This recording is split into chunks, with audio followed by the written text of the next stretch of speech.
الله أكبر.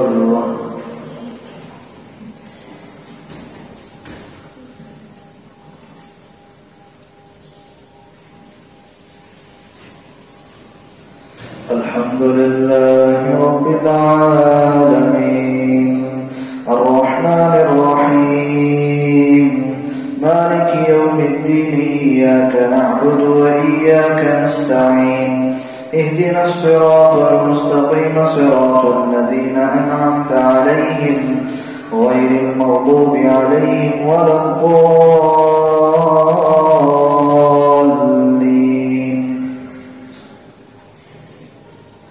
ألف لام را تلك آيات الكتاب المبين إنا أنزلناه قرآنا عربيا لعلكم تعقلون.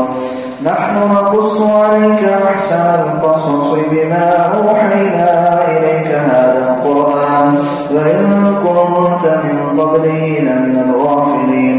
إذ قال يوسف لأبيه يا أبت إني رأيت 11 كوكبا والشمس والقمر رأيتهم لي ساجدين.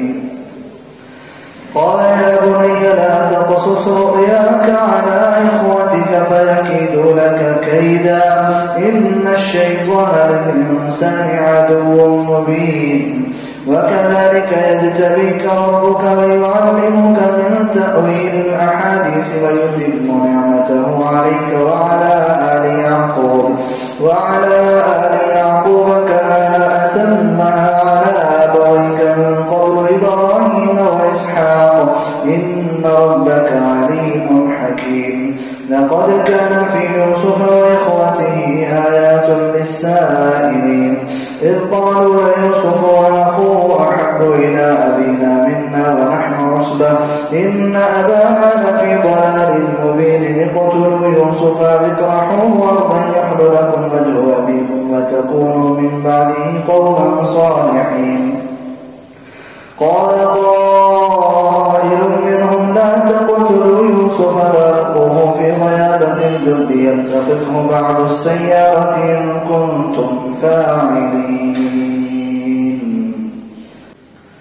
قالوا يا أبانا ما لك لا تأمنا على يوسف وإنا له لناصحون أرسله معنا غدا يرتع ويلعب وإنا له لحافظون.